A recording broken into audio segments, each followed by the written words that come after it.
سامعین سے گزارش کی جاتی ہے کہ ہمارے سارے چینلز ایلیکونٹ ادب ایکسٹراس، سوارڈ آف حق چینل اور اتحاد الانصار چینل میں جن آڈیو بکس اور سیریز کو مکمل کیا جا چکا ہے، ان سب کا مطالعہ ہمارے پلے لسٹ سیکشن سے کریں اور ان آڈیو بکس اور سیریز کو آپ اپنے دوست و احباب میں شیئر کرتے رہیں، اور ہمارے سوشل میڈیا پلیٹ فارمز کے لنکس ڈسکرپشن میں دیے گئے ہیں، ہمیں سبسکرائب اور فالو ضرور کریں۔ جزاک اللہ۔ بسم اللہ الرحمن الرحیم۔ صدیوں کا مسافر، وقت کی کہانی، صدیوں کے مسافر کی زبانی، ازل سے ابد تک زندہ رہنے والی ایک انوکھے دیداور کی داستان۔ مصنف ایم راحت۔ میں ساحل کے ساتھ ساتھ تیرتا ہوا آگے بڑھتا گیا۔ اب میرے آس پاس کئی اور لوگ بھی تیر رہے تھے، جن میں عورتیں بھی شامل تھیں اور مرد بھی تھے، اور وہ سب کے سب ماہر تیراک معلوم ہوتے تھے۔ جلد ہی میں ان کے قریب آ گیا اور وہ میرے قریب آ گئے، اور خوش دلی کے ساتھ ایک دوسرے کو دیکھنے اور مسکرانے لگتے۔ تھوڑی دیر تک تیرتے رہنے کے بعد میں پانی سے باہر نکل آیا اور خشکی پر آ گیا تھا۔ ایک خوشادہ خاتون جو میرے ساتھ سمندر میں تیرنے والوں میں شامل تھی، مسکراتی ہوئی میرے قریب آئی اور مجھے دلچسپ بھری نظروں سے بغور دیکھتی رہی، اور وہ انگریزی زبان میں کہنے لگی، تم کس قدر حسین جسم کے مالک ہو، میں نے آج تک اس رنگ و روپ کا کوئی انسان نہیں دیکھا۔ تمہیں دیکھ کر تو ایسا محسوس ہوتا ہے گویا تم چاند کی خیالی دنیا کے باشندے ہو۔ تم کس ملک کے رہنے والے ہو؟ وہ دلربا حسینہ خالص شمالی امریکہ کے لب و لہجے میں انگریزی بول رہی تھی، جس سے مجھے اس بات کا بخوبی اندازہ ہو گیا کہ میں اس وقت شمالی امریکہ کی کسی چھوٹے سے ساحلی شہر میں موجود ہوں۔ میں تو ایک مسافر ہوں، میں نے مسکراتے ہوئے کہا، اور اس کے اصل سوال کو نظر انداز کرتے ہوئے کہا، سیاحت میرا مشغلہ ہے، اور جب سے میں نے ہوش سنبھالا ہے تب سے میں ملکوں کی سیر کرتا پھر رہا ہوں۔ اوہ، تو اس کا مطلب یہ ہوا کہ تم بہت مالدار آدمی ہو مسٹر جیکسن۔ میں نے جلدی سے اس کا جملہ پورا کر دیا اور پھر کہنے لگا، نہیں، میں کوئی خاص مالدار آدمی نہیں ہوں، بلکہ بات یہ ہے کہ میری ضروریات بہت محدود ہیں۔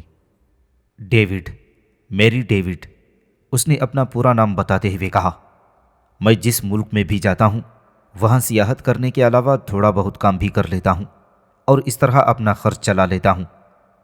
میں نے سلسلے گفتگو کو آگے بڑھاتے ہوئے کہا، لیکن تمہارے شہر میں آ کر میں ایک مصیبت میں گرفتار ہو گیا ہوں۔ ہمارا چھوٹا سا شہر ہارلے تو بڑی پرسکون جگہ ہے، میری نے کہا، اور اس طرح مجھے معلوم ہو گیا کہ قصبے کا نام ہارلے ہے۔ یہاں کی آبادی زیادہ نہیں ہے، لیکن یہ سیاحوں کی دلکشی کا مرکز ہے، کیونکہ یہاں قدرتی مناظر کی فراوانی ہے۔ لیکن تمہارے قصبے نے میرے ساتھ کوئی فراغ دلانہ سلوک نہیں کیا، میں نے ہنستے ہوئے کہا۔ کیوں، کیا ہوا؟ میری نے میری آنکھوں میں آنکھیں ڈال کر پوچھا۔ میں نے سمندر میں اترنے سے پہلے اپنے کپڑے سامنے والی کیبن کے برآمدے کے باہر ڈال دیے تھے۔ ان کپڑوں میں میری پتلون بھی شامل تھی، جس کی جیب میں $1000 کی رقم تھی جو میری جمع پونجی تھی۔ اس کے بعد میں نہانے کے لیے سمندر میں اتر گیا، اور جب میں تھوڑی دیر بعد واپس آیا تو میرے کپڑے غائب تھے۔ میں نے چاروں طرف اپنے کپڑوں کو تلاش کر ڈالا، لیکن وہ کہیں نہیں ملے۔ میں نے آس پاس کے کئی لوگوں سے دریافت بھی کیا، لیکن کوئی مجھے نہیں بتا سکا۔ مجبوراً میں نے دوبارہ سمندر میں چھلانگ لگا دی اور ایک بار پھر تیرنے لگا۔ اب میں تیر کر دوبارہ واپس آیا ہوں اور میری سمجھ میں نہیں آتا کہ اب میں کیا کروں۔ اوہ، تو یہ بات ہے، میری نے کہا۔ ویسے میں تم کو یہ بات بتا دوں کہ ہمارے شہر میں کوئی چور نہیں ہے، یہاں چوری نہیں ہوتی۔ یہ ضرور کچھ شریر قسم کے نوجوانوں کی حرکت ہے، جنہوں نے تمہیں پریشان کرنے کی غرض سے تمہارے کپڑے غائب کر دیے ہوں گے، اور جب انہیں تمہاری پتلون کی جیب سے ایک بڑی رقم ملی ہوگی تو انہوں نے اس رقم کو فوراً اپنے قبضے میں کر لیا ہوگا اور ان پیسوں کو اڑانے کے لیے کہیں ادھر ادھر نکل گئے ہوں گے۔ بہرحال تم فکر مت کرو، یہ مسئلہ ابھی حل ہو جائے گا۔ مگر کس طرح؟ میں نے میری سے سوال کیا۔ سنو جیکسن، اس نے کہا، سامنے ہی میرا کیبن موجود ہے، ہم دونوں وہاں چلتے ہیں۔ میرے کیبن میں مردانہ لباس تو کوئی موجود نہیں ہے، لیکن میں اپنے کیبن سے کسی بھی اسٹور کو فون کر کے تمہارے لیے لباس منگوا سکتی ہوں۔ لیکن میں نے بتایا نہ کہ میرے پاس جتنی بھی رقم تھی وہ میری پتلون کی جیب میں تھی۔ میں نے آہستہ سے کہا، اب تو میرے پاس بالکل بھی رقم موجود نہیں ہے، میں لباس کی قیمت کہاں سے ادا کروں گا؟ اوہ، میری نے ہنستے ہوئے کہا، تمہیں بھلا اس بارے میں پریشان ہونے کی کیا ضرورت ہے؟ اول تو چند کپڑوں کی قیمت ہی کیا ہوتی ہے، دوسرے یہ کہ میں تمہیں یہ بتا دوں کہ میں اس شہر کے سب سے زیادہ مالدار شخص کی بیٹی ہوں۔ لیکن اس سے میری مراد یہ ہرگز نہیں کہ میں تمہیں مرعوب کرنے کی کوشش کر رہی ہوں۔ اس نے بڑی سادگی سے کہا، میں تو تمہیں دراصل صرف یہ بتانا چاہتی تھی کہ میرے پاس روپیے پیسے کی کمی نہیں ہے، اور تم جیسے حسین اور دلکش نوجوان کے لیے تو میں اپنے سارے خزانے لٹا سکتی ہوں۔ 1000-2000 ڈالر کی بات ہی کیا ہے؟ وہ کھلکھلا کر ہنس پڑی۔ مجھے یوں لگا کہ اس کے منہ سے پھول برس رہے ہوں۔ وہ مجھے اپنے کیبن میں لے آئی جہاں فون موجود تھا۔ اس نے شہر کے کسی اسٹور کا فون ملایا اور کئی مردانہ پتلونیں اور قمیضیں بھیجنے کی ہدایت کی۔ اس میں ایک بیڈ کے علاوہ تھوڑا سا فرنیچر بھی تھا اور چند آرام کرسیاں اور ایک میز بھی شامل تھی۔ جس وقت وہ فون کر رہی تھی اس وقت میں ایک کرسی پر بیٹھ گیا۔ فون کرنے کے بعد وہ بھی میرے مقابل آ کر ایک کرسی پر بیٹھ گئی اور میری آنکھوں میں آنکھیں ڈال کر بولی، کیا پینا پسند کرو گے؟ جو بھی تم پلا دو، میں نے مسکراتے ہوئے جواب دیا۔ اس نے اسکاچ وسکی کے 2 گلاس بنائی، ایک میرے سامنے رکھا اور ایک خود اپنے ہاتھ میں لے لیا۔ ہم دونوں دیر تک چسکیاں لیتے رہے اور آپس میں گفتگو کرتے رہے۔ اس نے امریکیوں کی خاص عادت کے مطابق مجھ سے میرے بارے میں، میرے ماضی کے بارے میں، میری ذات کے بارے میں کئی سوال پوچھا۔ البتہ وہ اپنے بارے میں بہت تفصیل سے مجھے بتاتی رہی، لیکن میرا ذہن تو کسی اور طرف لگا ہوا تھا۔ میں سارا وقت فروزہ اور فرزانہ کے بارے میں سوچ رہا تھا، اس لیے میں نے اس کی آدھی باتیں سنی اور آدھی نہیں سنی۔ اسی اثنا میں کیبن کے دروازے پر کسی گاڑی کے رکنے کی اور ہارن کی آواز سنائی دی۔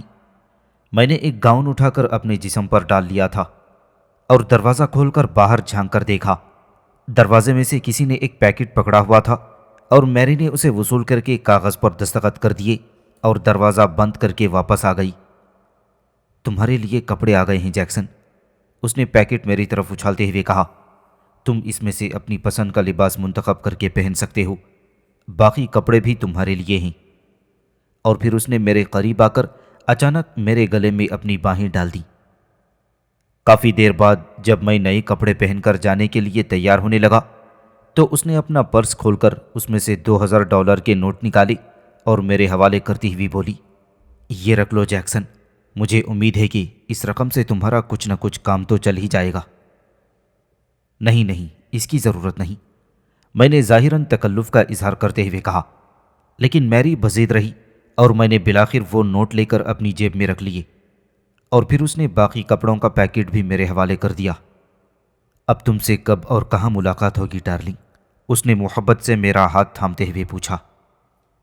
تم مجھے اپنا فون نمبر اور گھر کا پتہ دے دو، میں نے اپنا دامن بچانے کی کوشش کرتے ہوئے کہا۔ میں 1-2 روز میں تمہیں فون کر کے مطلع کر دوں گا۔ ہاں جیکسن، اس نے کہا، مجھے تم سے دوبارہ ملاقات کر کے بڑی خوشی ہوگی۔ کیا تم یہ بتانا پسند کرو گے کہ تمہارا قیام کہاں ہے؟ میرے لیے یہ بڑا مشکل سوال تھا، اس لیے کہ میں اس شہر کے ہوٹلوں سے بالکل ناواقف تھا اور مجھے ان میں سے کسی ایک کا نام بھی نہیں معلوم تھا۔ چنانچہ میں نے بات بنانے کی غرض سے کہا، میں ابھی جس ہوٹل میں ٹھہرا ہوا ہوں وہ مجھے کوئی زیادہ پسند نہیں ہے اور میں وہاں سے چلا جانا چاہتا ہوں۔ کیا تم مجھے کسی دوسرے معقول ہوٹل کا نام بتا سکتی ہو؟ کیوں نہیں، میری نے جلدی سے کہا، تم لارک ہوٹل میں منتقل ہو جاؤ، وہ بڑی اچھی جگہ ہے۔ اور اس نے مجھے لارک ہوٹل کا پتہ بتا دیا۔ میں نے اس کا شکر ادا کیا اور کہنے لگا کہ میں کل ہی لارک ہوٹل میں منتقل ہو جاؤں گا اور اگر وہ چاہے تو مجھے وہاں فون کر سکتی ہے۔ اس کے بعد میں نے میری سے اجازت لی اور وہاں سے رخصت ہو گیا۔ ساحلی علاقے سے مجھے ایک بس مل گئی جو شہر تک جاتی تھی۔ میں اس بس کے ذریعے شہر میں داخل ہوا اور ایک سٹور سے میں نے زنانہ کپڑوں کے کئی جوڑے خریدے جو جدید ترین ڈیزائن اور فیشن کے عین مطابق تھے۔ اس کے علاوہ میں نے کھانے پینے کی بھی کچھ اشیاء خریدیں اور پھر میں دوبارہ بس میں بیٹھ کر ساحلی علاقے کی طرف آ گیا۔ یہاں پہنچ کر میں نے اس طرف اپنے سفر کا آغاز دوبارہ کر دیا جہاں میں نے فروزہ اور فرزانہ کو چھوڑا تھا۔ میری جیب میں ابھی بہت سی رقم موجود تھی۔ میری نے مجھے $2000 کی خطیر رقم دی تھی اور ابھی اس میں سے بہت کم پیسے خرچ ہوئے تھے۔ کافی دیر تک چلتے رہنے کے بعد میں بالآخر اس سنسان اور ویران علاقے میں پہنچ گیا جہاں میں نے ایک چٹان کے محفوظ غاروں میں فروزہ اور فرزانہ کو چھوڑا تھا۔ جب میں آہستگی سے قدم رکھتا ہوا اس غار میں داخل ہوا تھا تو میں نے دیکھا کہ فروزہ سو رہی تھی اور فرزانہ جاگ رہی تھی۔ وہ مجھے دیکھ کر ایک لمحے کے لیے ٹھٹک گئیں۔ اس نے مجھے اس سے پہلے کبھی ایسے لباس میں نہیں دیکھا تھا اور اسی لیے مجھے پہچاننے میں اسے کچھ وقت لگا، لیکن جب اس نے غور سے دیکھنے کے بعد مجھے پہچان لیا تو وہ خوشی سے اچھل پڑی۔ یہ تم ہو؟ کیا یہ واقعی تم ہو؟ اس نے حیرت سے کہا۔ ہاں، میں نے مسکرا کر جواب دیا، یہ میں ہوں۔ اب میرا نام جیکسن ہے اور ہم اس وقت شمالی امریکہ کے قصبے میں ہیں جس کا نام ہارلے ہے۔ فروزہ کب سے سو رہی ہے؟ ہم دونوں باری باری سوتے رہے ہیں، فرزانہ نے کہا۔ دراصل ہم لوگ اس بری طرح تھک گئے ہیں کہ ہمیں آرام کی سخت ضرورت تھی۔ تمہارے بارے میں تو یہ کہنا مشکل تھا کہ تم کب تک واپس آؤ گے، لہٰذا ہم دونوں نے فیصلہ کیا کہ ہم باری باری سوئیں گے۔ فروزہ نے پہلے مجھے سونے کا موقع دیا اور خود جاگتی رہی۔ جب میں کافی دیر تک آرام کر چکی تو پھر اس نے مجھے جگا دیا اور خود سو گئی۔ اب وہ سو رہی ہے اور میں جاگ رہی ہوں، لیکن اسے سوئے ہوئے کافی دیر ہو چکی ہے۔ میرا خیال ہے کہ اب اسے بیدار کر دوں۔ وہ تمہیں اس نئے کپڑوں میں دیکھ کر بہت خوش ہوگی۔ بہتر ہے اسے جگا دو، میں نے کہا۔ تم لوگوں نے کچھ کھایا بھی ہے یا نہیں؟ ابھی نہیں، فروزہ نے کہا۔ ہمارا پروگرام یہ تھا کہ جب ہم دونوں باری باری کافی آرام کر لیں گی تو پھر اطمینان سے بیٹھ کر کچھ کھا پی لیں گی۔ اچھا، اب میں فروزہ کو جگائے دیتی ہوں۔ اور فرزانہ نے فروزہ کو بیدار کر دیا۔ فروزہ نے بیدار ہوتے ہی میرے اوپر نظر ڈالی اور اس کی زبان سے اچانک نکلا، یہ کون ہے؟ اس کی نیند کی آنکھیں میرے بدلے ہوئے حلیے میں مجھے پہچان نہیں پا رہی تھیں۔ تم انہیں نہیں پہچانتی؟ فرزانہ نے ہنستے ہوئے کہا۔ یہ مسٹر جیکسن ہیں۔ کون مسٹر جیکسن؟ فروزہ نے پوچھا اور پھر اچانک جیسے وہ اپنے ہوش میں آ گئی۔ اوہ، یہ تم ہو؟ اس کی زبان سے حیرت میں ڈوبے ہوئے الفاظ نکلے۔ میں تو تمہیں بالکل ہی نہیں پہچان سکی۔ اس لباس میں میں نے تمہیں پہلی مرتبہ دیکھا ہے۔ کمال ہے، تم کس قدر بدلے ہوئے لگ رہے ہو۔ تمہاری تو ساری شخصیت ہی جیسے بدل کر رہ گئی ہے۔ میں غار میں ان دونوں کے پاس بیٹھ گیا اور میں نے مختصراً انہیں وہ رودات سنا دی جو میرے ساتھ وہاں پیش آئی تھی۔ فروزہ اور فرزانہ میرے ماضی کے سینکڑوں قصے سن چکی تھیں اور حال کے اس نئے قصے میں کوئی ایسی بات نہیں تھی جسے میں ان سے چھپانے کی ضرورت محسوس کرتا، لیکن میں نے انہیں بے کم و کاست وہ سب کچھ بتا دیا جو میرے ساتھ پیش آیا تھا۔ تم دونوں پڑھی لکھی ہو اور بہت اچھی طرح انگریزی بول سکتی ہو، میں نے اپنی داستان ختم کرنے کے بعد ان سے کہا۔ ہم لوگ اس وقت شمالی امریکہ کی کسی چھوٹے سے شہر میں ہیں جس کا نام ہارلے ہے۔ یہاں تمہیں زبان کا مسئلہ درپیش نہیں آئے گا۔ جہاں تک میرا تعلق ہے تو ظاہر ہے کہ میرے لیے زبان کا مسئلہ کوئی اہمیت نہیں رکھتا۔ میری کے دیے ہوئے $2000 میں سے میرے پاس ابھی کافی رقم موجود ہے۔ ہم فوری طور پر کسی دوسرے شہر کا رخ کریں گے۔ میں اس شہر میں رہنا نہیں چاہتا کیونکہ یہاں میری موجود ہے جو مجھے پہچانتی ہے، اور کہیں راستے بازار میں اس سے ملاقات ہو جانے کا خدشہ موجود ہے کیونکہ یہ کوئی بڑا شہر نہیں ہے اور زیادہ تر لوگ ایک دوسرے سے واقفیت رکھتے ہیں۔ میں میری کا سامنا اس لیے نہیں کرنا چاہتا کیونکہ پھر اس سے بچنا میرے لیے خاصا مشکل ہو جائے گا۔ وہ چاہے گی کہ میں زیادہ سے زیادہ وقت اس کے ساتھ گزاروں، اور پھر میں نے اپنے بارے میں جو کچھ اسے بتایا ہی اسے ثابت کرنا خاصا مشکل ہو جائے گا۔ اس لیے بہتر یہی ہے کہ ہم لوگ یہاں سے کسی دوسرے قریبی شہر میں نکل چلیں۔ مجھے بآسانی کوئی نہ کوئی ملازمت مل جائے گی کیونکہ میں ہر قسم کے کام کرنے کا عادی ہوں، اور پھر ہم اطمینان سے کچھ عرصہ یہاں گزار سکیں گے۔ اس کے بعد آئندہ کی دیکھی جائے گی۔ ہم دونوں کو بھی ملازمت مل سکتی ہے، فروزہ نے کہا۔ ہمیں بہت اچھی انگریزی آتی ہے اور میں تو ٹائپ بھی کر سکتی ہوں۔ اگرچہ کافی عرصے سے میں نے ٹائپ رائٹر کو ہاتھ نہیں لگایا ہے، لیکن مجھے بس تھوڑی سی مشق کی ضرورت ہے۔ اس کے بعد میں اچھی طرح ٹائپ کرنے لگوں گی۔ میرا بھی یہی خیال ہے، فرزانہ نے کہا۔ ہم دونوں کو بھی کہیں نہ کہیں کوئی چھوٹی موٹی ملازمت کر لینی چاہیے، اس طرح ہمارا وقت بھی آرام سے گزر جائے گا اور ہمیں ایک ذریعہ معاش بھی حاصل ہو جائے گا۔ جیسی تم لوگوں کی مرضی، میں نے ان سے کہا۔ اچھا، اب میں غار سے باہر نکلتا ہوں، تم لوگ جلدی جلدی اپنے لباس تبدیل کر لو۔ میں تمہارے لیے یہاں کے فیشن کے مطابق کپڑے لے کر آیا ہوں۔ تم لوگوں کے جسموں پر جو لباس ہے وہ یہاں کے لحاظ سے قطعی غیر مناسب ہے۔ اتنا کہہ کر میں غار سے باہر چلا گیا۔ تھوڑی دیر کے بعد فرزانہ اور فروزہ غار سے باہر آ گئیں۔ ان کی شکلیں کافی بدلی ہوئی تھیں۔ اب ان کے جسموں پر سکرٹ اور بلاؤز تھے اور اس لباس میں وہ دونوں بہت خوبصورت نظر آ رہی تھیں۔ میں انہیں دیکھ کر مسکرایا اور وہ کچھ جھیپ سی گئیں۔ شرمانے کی ضرورت نہیں، میں نے ان سے کہا۔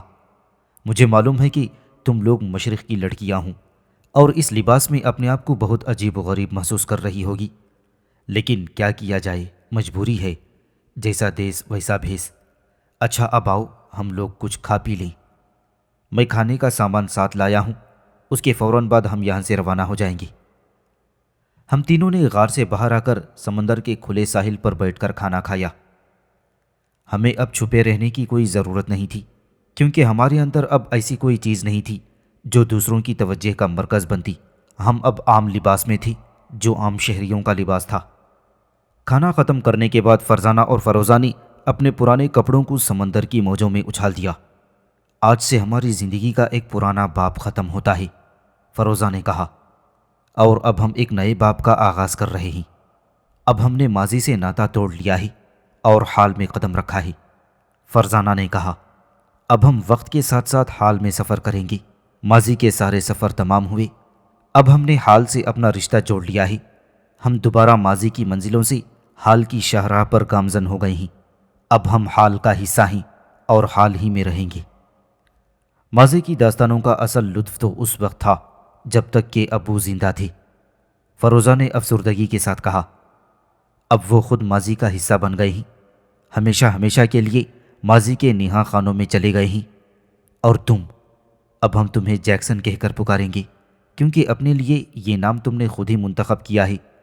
تم جیکسن، شاید اپنے آنے والے نسلوں میں سے کسی کو ہمارے ابو سے ملاقات کی داستانیں بھی سناؤ گی کہ جس طرح ابو اس دنیا سے اٹھ گئے ہیں، اسی طرح ایک روز میں اور فرزانہ بھی یہاں سے کوچ کر جائیں گے، لیکن تم زندہ رہو گی۔ تمہاری داستانوں کی تعداد میں اضافہ ہوتا رہے گا اور ہم بھی انہی طویل طویل داستانوں کا ایک جزو بن جائیں گی۔ یہی ہمارا انجام ہوگا، فرزانہ نے کہا۔ اس کی آواز میں ہلکی سی لرزش تھی۔ ہم انسانوں کا یہی انجام ہوتا ہے، ہم سب کے سب ایک نہ ایک دن ماضی کا حصہ بن جاتے ہیں اور تاریخ کی گمشدہ وادیوں میں اتر جاتے ہیں اور دنیا ہمارا نام بھی نہیں جانتی۔ اچھا، اب ہمیں چل دینا چاہیے، میں نے ان دونوں سے کہا۔ وقت کافی ہو چلا ہے، ہمیں جلد از جلد دوسرے شہر پہنچنا ہے۔ وہاں پہنچ کر ہمیں بہت سے مسائل طے کرنے پڑیں گے۔ اب جب کہ ہم حال میں سفر کر رہے ہیں تو ہمیں حال کے مسائل سے نمٹنے کے لیے تیار رہنا چاہیے۔ ٹھیک ہے جیکسن، فروزہ نے کہا، ہم چلنے کے لیے تیار ہیں۔ ہم تینوں وہاں سے روانہ ہو گئے۔ میں چونکہ اس چھوٹے سے شہر کا ایک چکر کاٹ چکا تھا، اس لیے اس کے راستوں سے تھوڑی بہت واقفیت میں نے حاصل کر لی تھی۔ اس بار میں نے نسبتاً بہت مختصر راستہ اختیار کیا اور جلد ہی ہم شہر کے اندر داخل ہو گئے۔ فروزہ اور فرزانہ حیرت اور دلچسپی کی نظروں سے آس پاس کے ماحول کا جائزہ لے رہی تھیں۔ ایک طویل مدت کے بعد انہیں جدید دنیا کے مناظر دیکھنے کو مل رہے تھے اور وہ ان مناظر کے سحر میں جیسے گم ہو کر رہ گئی تھیں۔ میں نے سب سے پہلا کام یہ کیا کہ ایک دکان سے اس ریاست کا ایک تفصیلی نقشہ خریدا اور اس کے بعد ہم تینوں ایک ریسٹورنٹ میں جا کر بیٹھ گئے۔ ہم لوگوں نے کافی کا آرڈر دیا تھا اور پھر میں نے نقشہ میز پر پھیلا دیا۔ ہم تینوں نقشے پر جھک گئے اور پھر ہم نے بارلے کے آس پاس واقع دیگر شہروں اور قصبوں کے نام دیکھنا شروع کر دیے۔ قریب ترین شہر کا نام باریلو تھا۔ میں نے اس شہر کے نام پر انگلی رکھتے ہوئے کہا، ہم لوگ باریلو چلیں گے، یہ بارلے سے قریب ترین شہر ہے۔ پھر ریسٹورنٹ سے نکلنے کے بعد مجھے کچھ خیال آیا اور میں نے ایک اور دکان سے ایک ٹورسٹ گائیڈ بک بھی خرید لی۔ اب مجھے کسی سے بھی کچھ بھی پوچھنے کی ضرورت نہیں تھی۔ میں کسی کی مدد کے بغیر اپنا سارا پروگرام خود مرتب دے سکتا تھا۔ میں نے ٹورسٹ گائیڈ کے اوراق الٹ پلٹ کر دیکھی اور مجھے جلدی معلوم ہو گیا کہ بیریلو پہنچنے کے لیے بس آدھے گھنٹے کے بعد روانہ ہونے والی ہے۔ میں نے وہ اسٹیشن بھی معلوم کر لیا جہاں سے بس کو روانہ ہونا تھا۔ فرزانہ اور فروزہ نے مجھ سے کہا کہ ایک چھوٹا سا اٹیچی کیس خرید لوں جس میں ہم لوگ اپنے کپڑے اور دیگر ساز و سامان رکھ سکیں گے۔ میں نے ان کے کہنے پر ایک اٹیچی کیس بھی خرید لیا اور اس کے بعد ہم لوگ بس اسٹیشن کی طرف روانہ ہو گئے۔ راستے میں کئی نوجوانوں نے فرزانہ اور فروزہ کو دلچسپی کی نظروں سے دیکھا اور بعض تو انہیں دیکھ کر مسکرائے بھی۔ بہت سی عورتوں نے مجھے تعریفی نگاہوں سے دیکھا اور مسکراہٹ کی بجلیاں گرائیں، لیکن ہم نے ان تمام چیزوں سے بے نیاز اپنی پیش قدمی جاری رکھی، یہاں تک کہ ہم بس اسٹیشن تک پہنچ گئے اور تھوڑی دیر بعد بس آ گئی اور دیگر مسافروں کے ساتھ ہم بھی اس میں سوار ہو گئے۔ بس کے ذریعے ہارلے سے بیریلو تک کا فاصلہ 3.5 گھنٹے کا تھا۔ بس نہایت آرام دہ اور کشادہ تھی۔ دو اطراف میں دو دو کی نشستیں تھیں۔ ایک نشست پر فروزہ اور فرزانہ بیٹھ گئیں اور ان کے پیچھے والی نشست پر میں بیٹھ گیا۔ میرے برابر ایک معمر خاتون بیٹھی ہوئی تھی۔ تھوڑی دیر بعد بس چل پڑی اور ہمارے ارد گرد خوبصورت قدرتی مناظر کا ایک طویل سلسلہ شروع ہو گیا۔ بس کی رفتار انتہائی تیز تھی اور یوں محسوس ہوتا تھا گویا وہ سڑک پر نہیں دوڑ رہی ہے بلکہ فضاؤں میں پرواز کر رہی ہے۔ فرزانہ اور فروزہ پیچھے گھوم کر کبھی کبھار مجھ سے کوئی بات کر لیتی تھیں۔ وہ اس سفر سے بہت خوش اور مطمئن نظر آ رہی تھیں اور آس پاس کے مناظر سے لطف اندوز ہو رہی تھیں۔ ہمیں سفر کرتے کرتے تقریباً 1 گھنٹہ گزر گیا تھا۔ بس ڈرائیور آڈیو سپیکر کے ذریعے جو اس کی سیٹ کے ساتھ لگا ہوا تھا گاہے گاہے بس میں بیٹھے ہوئے مسافروں کو ان علاقوں کے بارے میں بتاتا جاتا جہاں سے بس گزر رہی تھی۔ بس ابھی دیہی علاقوں میں سے گزر رہی تھی۔ ہمارے دونوں اطراف لہلہاتے ہوئے کھیت تھی۔ تا حد نظر کھیت ہی کھیت نظر آ رہے تھی اور یوں معلوم ہوتا تھا گویا کسی نے سبز مخمل کا فرش دور دور تک بچھا رکھا تھا۔ مسافر اس دلچسپ نظارے میں کھوئے ہوئے تھے اور بس تھی کہ اڑی چلی جا رہی تھی۔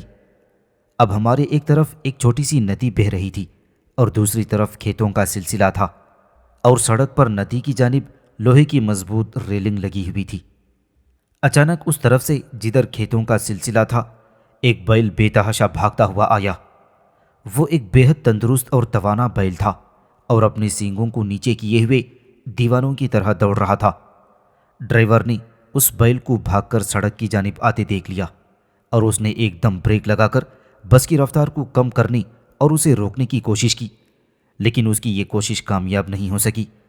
برق رفتاری سے دوڑتی ہوئی بس بریک لگنے کے ساتھ ہی تیزی سے ایک جانب کو گھوم گئی اور ایک زوردار دھماکے کے ساتھ ریلنگ سے جا ٹکرائی۔ ریلنگ اتنی مضبوط تھی کہ اس زبردست تصادم کے باوجود بھی وہ ٹوٹی نہیں اور ٹیڑھی ہو گئی، لیکن اس شدید تصادم کے نتیجے میں بس الٹ گئی اور اس کے انجن میں آگ لگ گئی۔ ایک شور برپا ہو گیا، ساری بس میں کوہرام مچ گیا۔ سیٹیں ٹوٹ کر ایک دوسرے کے اوپر چڑھ گئیں اور ان کے درمیان پھنسے ہوئے انسان بری طرح چیخنے چلانے لگے۔ جس سیٹ پر فروزہ اور فرزانہ بیٹھی ہوئی تھیں وہ دونوں نیچے دب کر رہ گئیں۔ میرے برابر بیٹھی ہوئی معزز خاتون لڑھک کر بہت دور جا گری تھی اور خون میں نہا گئی تھی۔ میں خود سیٹ کے نیچے پھنسا ہوا تھا۔ ہر طرف آہو بکا اور شور و غوغا کا عالم تھا۔ بس ایک پہلو کے بل گر گئی اور اس طرح تمام مسافر ایک دوسرے کے اوپر آن پڑے تھے۔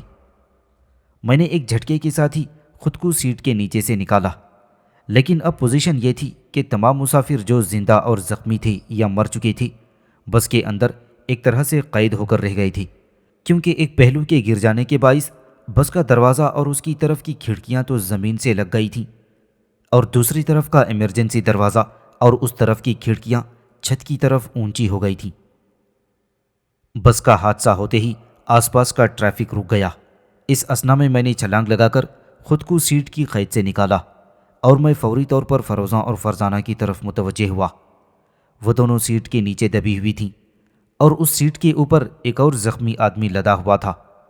میں نے پہلے تو اس زخمی کو آہستہ کے ساتھ سیٹ کے اوپر سے ہٹا کر دوسری طرف لٹا دیا، پھر شکستہ سیٹ کے نیچے پھنسی ہوئی فرزانہ اور فروزہ کو گھسیٹ کر باہر نکالا۔ ان دونوں کے جسم لہو لہان ہو رہے تھے۔ فرزانہ کا سر پھٹ گیا تھا اور اس میں سے خون کی دھاریں بہہ رہی تھیں۔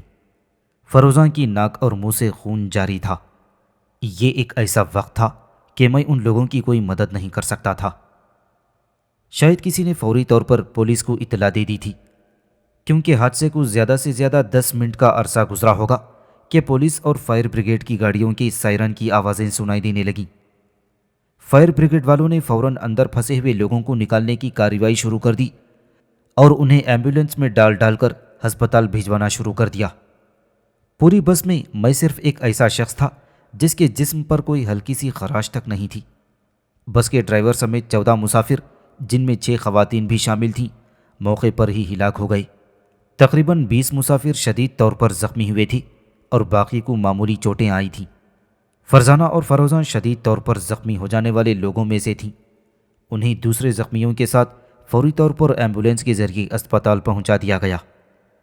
میں خود بھی اسپتال پہنچا اور میں نے پولیس والوں کو اور شہر کے ارباب اختیار کو فروزہ اور فرزانہ کے بارے میں بتایا کہ وہ دونوں میری بہنیں ہیں۔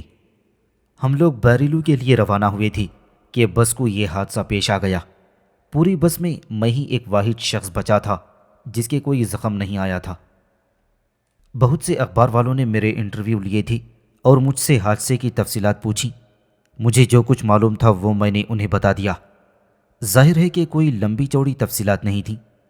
ریڈیو اور ٹی وی والوں نے بھی میرے کئی انٹرویو ریکارڈ کیے اور ٹی وی کیمرے نے باقاعدہ میری فلمیں بنوائیں۔ میں ان چکروں سے بچنا چاہتا تھا، لیکن لوگ مجھے کسی نہ کسی طرح گھیر لینے میں کامیاب ہو جاتے۔ مجھے فروزہ اور فرزانہ کی طرف سے سخت فکر لاحق تھی اور میرا زیادہ وقت اسپتال میں ہی گزرتا تھا۔ وہ دونوں ابھی تک بے ہوش تھیں اور ماہر ڈاکٹرز کی زبردست کوششوں کے باوجود انہیں اب تک ہوش نہیں آیا تھا۔ 3 دن گزر گئے تھے۔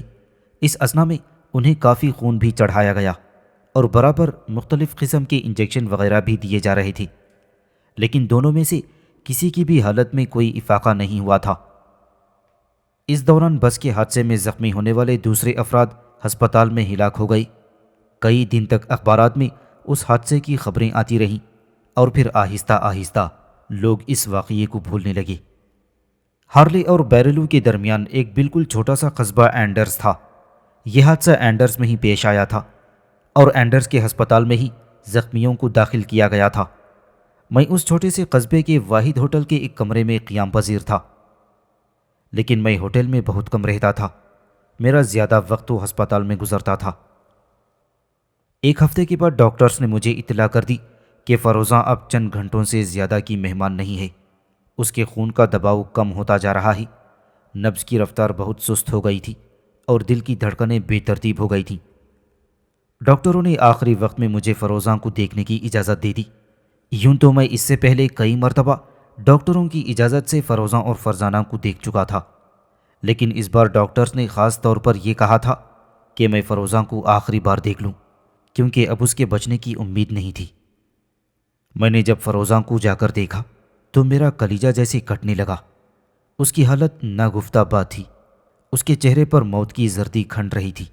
میں اس کی نظر کی تاب نہ لا سکا اور جلدی سے اس کے کمرے سے باہر نکل آیا۔ میرے دل پر بڑا بوجھ تھا، لیکن میں مجبور تھا۔ فروزہ ایک انسان تھی۔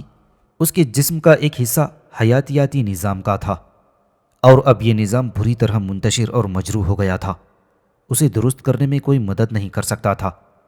میں واپس اپنے ہوٹل لوٹ آیا، جہاں آدھے گھنٹے کے بعد مجھے فون پر یہ اطلاع ملی کہ فروزہ مر گئی ہے۔ میں فوراً بھاگا ہوا دوبارہ اسپتال پہنچ گیا۔ اسپتال جانے سے پہلے میں نے ایک کفن دفن کرنے والے ادارے کو ٹیلی فون کر کے تدفین کے بارے میں ہدایات دے دی۔ جب میں اسپتال پہنچا تو فروزہ کی لاش میرے حوالے کر دی گئی۔ اس وقت تک کفن دفن کا انتظام کرنے والے ادارے کی گاڑی بھی پہنچ گئی تھی۔ وہ فروزہ کی لاش لے گئی اور میں اس کے ساتھ گیا۔ فروزہ کو خاموشی سے دفن کر دیا گیا۔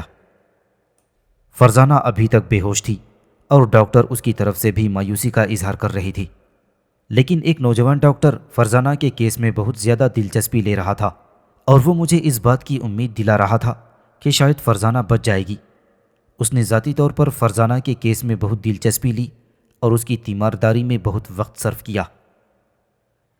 بلاخر اس ڈاکٹر رمپارٹ اور دیگر ڈاکٹروں کی مشترکہ کوششوں کے نتیجے میں فرزانہ کی طبیعت آہستہ آہستہ سنبھلنی شروع ہو گئی۔ اس عرصے کے دوران میں نے قصبے کے ایک سٹور میں ملازمت بھی کر لی تھی اور اس طرح میرا وقت بھی گزر جاتا اور کچھ پیسے بھی ہاتھ آ جاتے۔ فرزانہ کو مکمل طور پر صحت یاب ہونے میں کوئی 3 ماہ کا عرصہ لگ گیا تھا، اور اس دوران اس نے بارہا فروزاں کے بارے میں پوچھا، مجھ سے بھی اور ڈاکٹروں سے بھی، لیکن ہم میں سے کسی نے بھی اسے یہ نہیں بتایا کہ فروزہ مر چکی ہے۔ ڈاکٹروں نے سختی کے ساتھ یہ ہدایت کی تھی کہ فی الحال کچھ عرصے تک اس خبر کو فرزانہ سے چھپائے رکھا جائے۔ ہم لوگ فرزانہ کو یہ بتا رہے تھے کہ فروزہ ایک دوسرے ہسپتال میں داخل ہے۔ ڈاکٹر رمپاٹ کی فرزانہ سے دلچسپی ایک طرفہ نہیں تھی۔ فرزانہ خود بھی یہ محسوس کر رہی تھی کہ ڈاکٹر رمپاٹ اس کی جانب خصوصی توجہ دے رہا ہے اور اپنا بیشتر وقت اس کی تیمارداری میں صرف کر رہا ہے۔ اب فرزانہ کو یہ بھی بتایا جا چکا تھا کہ فروزہ کا انتقال ہو چکا ہے، اور آخر ایک دن جب کہ فرزانہ کی طبیعت کافی بہتر ہو چکی تھی اور اسے چند روز بعد ہسپتال سے چھٹی ملنے والی تھی، میں فرزانہ کے کمرے میں اس کے پاس بیٹھا ہوا تھا تو فرزانہ اپنے دل کی بات زبان پر لے آئی۔ ڈاکٹر رمپاٹ نے مجھ سے شادی کی درخواست کی ہے، فرزانہ نے جھجکتے ہوئے مجھ سے کہا، اور میں خود بھی یہ چاہتی ہوں کہ اب سکون کی زندگی گزاروں۔ ابو اور فروزہ کی موت کے بعد میرا دل ٹوٹ کر رہ گیا ہے، اور میں اپنے اندر اتنی سکت نہیں پاتی کہ تمہاری ہم سفر رہ سکوں جیکسن۔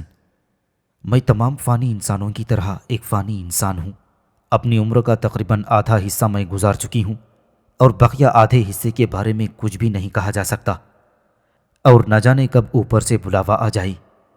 اور تم تو لافانی ہو، کیونکہ تم تو وقت ہو، تمہیں فنا نہیں۔ میں اب تمہارا ساتھ نہیں دے سکتی، مجھے آزاد کر دو جیکسن۔ میں نے ڈاکٹر رمپاٹ کی یہ درخواست اس شرط کے ساتھ قبول کر لی ہے کہ وہ میرا مذہب اختیار کر لے، اور وہ اس بات پر بخوشی راضی ہو گیا ہے۔ میری طرف سے تم آزاد ہو فرزانہ، میں نے کہا۔ میں تمہیں مبارکباد پیش کرتا ہوں، اور تمہاری اور ڈاکٹر رمپاٹ کی خوشگوار زندگی کے لیے دعا گو بھی ہوں۔ مجھے واقعی اس بات کا شدید احساس ہے کہ پروفیسر اور فروزہ کے مر جانے کے بعد تم اپنی زندگی میں ایک گہرا خلا محسوس کر رہی ہوگی، اور اس خلا کو تم صرف اسی طرح پور کر سکتی ہو کہ اپنے لیے کوئی اچھا سا جیون ساتھی چن لو۔ اور ڈاکٹر رمپاٹ ایک بہت اچھا آدمی ہے، اور اگر وہ تمہارا مذہب بھی قبول کرنے کے لیے تیار ہے تو پھر تمہاری اور اس کی شادی میں کوئی رکاوٹ حائل نہیں ہونی چاہیے۔ ہاں جیکسن، فرزانہ نے اداس لہجے میں کہا، میں بھی اب یہ چاہتی ہوں کہ اپنی بقیہ زندگی سکون کے ساتھ گزار دوں۔ ابو اور فروزہ کے مر جانے کے بعد اب میں خود کو بہت اداس اور تنہا پاتی ہوں، اور اس میں کوئی شک نہیں کہ تمہارا ساتھ میرے لیے بہت خوشگوار ثابت ہوتا، لیکن تم بھلا کس کے ہو کر رہ سکتے ہو؟ تم تو وقت ہو، اور وقت ہمیشہ کسی کا ساتھ تو نہیں دے سکتا۔ تم زندہ رہو گی اسی طرح جوان، توانا، بھرپور اور پرجوش۔ میری عمر ڈھل جائے گی، میں بوڑھی ہو جاؤں گی، پھر ایک دن میرا پیمانہ حیات لبریز ہو جائے گا، لیکن تم اسی طرح رہو گی، جاوداں اور ہر دم جوان۔ تم ٹھیک کہتی ہو فرزانہ، میں نے کہا۔ تم نے میری داستانوں میں سنا ہی کہ میری زندگی میں ہزاروں انسان آئے، لاکھوں انسان آئے، ان گنت عورتیں آئیں اور اپنا اپنا وقت گزارنے کے بعد چلی گئیں۔ ان میں کون بھلا میرا ساتھ دے سکتا تھا؟ اس لیے میں یہ ہرگز نہیں چاہوں گا کہ تم بھی صرف میری ذات کی اسیر ہو کر رہ جاؤ۔ تم ضرور ڈاکٹر رمپاٹ سے شادی کر لو، میں اس شادی میں شریک ہوں گا، اور اس کے بعد پھر میں کسی اور طرف نکل جاؤں گا۔ میں تمہاری زندگی سے ہمیشہ کے لیے کنارہ کشی اختیار کر لوں گا، پھر تم مجھے کہیں نہیں دیکھ سکو گی۔ البتہ جب تک تم زندہ رہو گی مجھے محسوس کرتی رہو گی، کیونکہ میں ہر انسان کو ہمیشہ اپنے وجود کا احساس دلاتا رہتا ہوں۔ شکریہ جیکسن، فرزانہ نے جواب دیا۔ اب ڈاکٹر رمپاٹ کے آنے کا وقت ہو گیا ہی، وہ آنے ہی والا ہوگا، اور بہتر ہوگا کہ اس کی موجودگی میں ہی تم اس کی اس تجویز پر اپنی خوشنودی کا اظہار کر دو، اسی سے اسے کافی اطمینان حاصل ہوگا۔ جیسا تم چاہتی ہو ویسا ہی ہوگا فرزانہ، میں نے سکون کے ساتھ جواب دیا۔ اس کے کچھ دیر بعد ڈاکٹر رمپاٹ آ گیا، اور مجھے وہاں دیکھ کر اس نے خوش دلی کا اظہار کیا تھا۔ وہ مجھے فرزانہ کے بھائی کی حیثیت سے جانتا تھا۔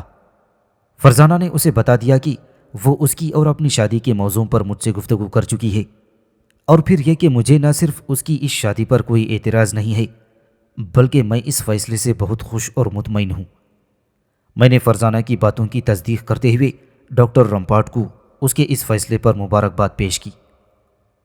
میرا خیال ہے کہ فرزانہ کو اب 2 دن سے زیادہ اسپتال میں رہنے کی ضرورت نہیں، ڈاکٹر نے کہا۔ اس کے بعد یہ بالکل ٹھیک ہو جائیں گی اور ایک نارمل اور صحت مند انسان کی حیثیت سے زندگی گزار سکیں گی، اور مجھے یقین ہے کہ میں انہیں خوش رکھ سکوں گا۔ لیکن تم جانتے ہو ڈاکٹر رمپاٹ کہ ہم مشرقی لوگ ہیں، میں نے مسکراتے ہوئے کہا۔ فرزانہ ایک مشرقی لڑکی ہے اور مشرق و مغرب کی روایات میں بڑا فرق پایا جاتا ہے۔ اس بات کا خیال رکھنا کہ شروع میں تمہیں فرزانہ کو اپنے ماحول میں ڈھالنے میں کچھ دقتیں پیش آئیں گی، لیکن مجھے امید ہے کہ اگر تم اپنی کوششیں جاری رکھو گی تو جلدی تمہیں کامیابی حاصل ہو جائے گی اور تم لوگ ایک مثالی زندگی گزار سکو گے۔ شوہر اور بیوی کے درمیان ذہنی بیگانگیت اور مفاہمت ہی وہ اصل چیز ہوتی ہے جو زندگی کو خوشگوار اور پرمسرت بناتی ہے۔ لیکن ایک بات میری سمجھ میں نہیں آئی مسٹر جیکسن، ڈاکٹر رمپاٹ نے مجھ سے کہا۔ وہ کیا؟ میں نے اس سے پوچھا۔ جہاں تک میری معلومات کا تعلق ہے اور مجھے اس بات کا اعتراف ہے کہ اس معاملے میں میری معلومات زیادہ نہیں ہیں، تو جیکسن ایک غیر مسلم نام ہے۔ غالباً مسلمانوں میں یہ نام نہیں ہوتا۔ پھر آپ کا نام جیکسن کس طرح ہے، جبکہ آپ مسلمان ہیں اور فرزانہ کے بھائی بھی ہیں؟ میں چاہتا ہوں کہ اب میں تمہیں ساری بات پورے طور سے بتا دوں تو بہتر ہے، میں نے باری باری فرزانہ اور ڈاکٹر رمپاٹ کی طرف دیکھتے ہوئے کہا۔ فرزانہ کی آنکھوں میں الجھن کے آثار تھے۔ بات یہ ہے ڈاکٹر رمپاٹ کہ میرا نام جیکسن ہی ہے اور میرا کسی ایک خاص مذہب سے کوئی تعلق نہیں، اور نہ ہی میں فرزانہ کا سگا بھائی ہوں۔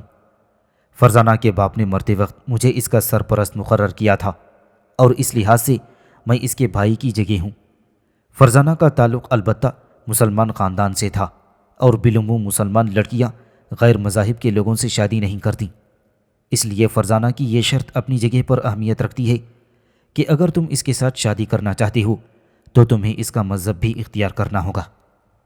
میں فرزانہ کی یہ شرط منظور کر چکا ہوں، ڈاکٹر رمپاٹ نے جواب دیا۔ فرزانہ جیسے ہی اسپتال سے ڈسچارج ہو جائے گی، ہم لوگ اس کے دوسرے دن ہی نیو یارک روانہ ہو جائیں گے، جہاں مسلم برادری کے بہت سے لوگ موجود ہیں اور جہاں جا کر میں باضابطہ طور پر مسلمان ہو سکتا ہوں۔ مجھے امید ہے کہ تم بھی ہمارے ساتھ چلو گے اور اس کے اگلے دن ہم اسلامی طریقے سے شادی کر لیں گے۔ میں ضرور تمہارے ساتھ چلوں گا، میں نے جواب دیا۔ اگلے چند روز کے دوران تمام مراحل بخیر و خوبی طے ہو گئے۔ میں فرزانہ اور ڈاکٹر رمپاٹ کے ہمراہ نیو یارک روانہ ہو گیا تھا، جہاں کی ایک مسجد کے امام نے ڈاکٹر رمپاٹ کو بمشرف با اسلام کیا اور انہی امام صاحب نے اگلے روز رمپاٹ اور فرزانہ کا نکاح پڑھا دیا۔ میں نے فرزانہ کو علیحدگی میں بتا دیا کہ اب میں اس سے ہمیشہ کے لیے رخصت ہو رہا ہوں، اور پھر میں نیو یارک سے چل پڑا۔ ایک جہاز پر بیٹھ کر میں آسٹریلیا کی طرف روانہ ہو گیا۔ یورپ، شمالی امریکہ، جنوبی امریکہ، افریقہ اور ایشیا سے بہت دور۔ اب میں آسٹریلیا کی طرف مائل پرواز تھا۔ اب میں بالکل تنہا تھا، نہ پروفیسر خاور میرے ساتھ تھا، نہ فرزانہ اور نہ فروزہ۔ میں تھا اور میرے سامنے پھیلی ہوئی فضائے بسیط تھی، اور میری نظروں کے سامنے دنیا کی لامتناہیاں منہ کھولے کھڑی تھیں۔ میں کہیں بھی جا سکتا تھا، کسی جگہ بھی جا سکتا تھا، مجھے کوئی روکنے والا نہیں تھا۔ بالآخر میں اس الگ تھلگ بر اعظم کی سرزمین میں اتر پڑا۔ ہر گھر میرا گھر تھا اور کوئی گھر میرا گھر نہیں تھا۔ ہر شخص میرا اپنا تھا اور کوئی شخص میرا اپنا نہیں تھا۔ میں جو وقت ہوں، ازلی اور ابدی وقت، جسے فنا نہیں، جس کی کوئی ابتدا نہیں، جس کی کوئی انتہا نہیں۔ کروڑوں اربوں انسان میرے ساتھ آتے اور جاتے ہیں اور نہ جانے کب تک آتے اور جاتے رہیں گے۔ ہاں، لیکن ایسے لوگوں کی تعداد بہت کم ہوگی جو میرے سحر میں، میرے طلسم میں گرفتار ہو کر میرے بن کر رہ گئے۔ ان میں سے میں نے صرف 3 انسانوں کی کہانیاں دنیا والوں کو سنائی ہے، اور وہ 3 انسان تھے پروفیسر خاور، فروزہ اور فرزانہ۔ ان تینوں نے میرے اندر سما جانے کی کوشش کی۔ انہوں نے میرے وجود کا ایک حصہ بن جانا چاہا اور ایک عرصے تک یہ میرا ساتھ نبھاتے رہے، لیکن تمام انسانوں کی طرح یہ بھی فانی تھی۔ پروفیسر اور فروزہ اس دنیا سے رخصت ہو گئی۔ فرزانہ نے اپنی الگ دنیا آباد کر لی، جو ایک معینہ عرصے تک آباد رہے گی اور اس کے بعد اجڑ جائے گی، اور کروڑوں اربوں انسانوں کی طرح فرزانہ اور ڈاکٹر رمپاٹ بھی زمین کی گہرائیوں میں عدم کی سرد وادیوں میں اتر جائیں گی، جہاں نہ کوئی صبح ہوتی ہے اور نہ شام ہوتی ہے، جہاں نہ دن نکلتا ہے نہ رات ہوتی ہے، جہاں نہ سود و زیاں کا کوئی احساس ہوتا ہے اور نہ ہی زمان و مکان کا کوئی تصور ہوتا ہے، جہاں خلا ہے، ازلی اور ابدی خلا، تاریک اور تنہا خلا۔ ختم شد۔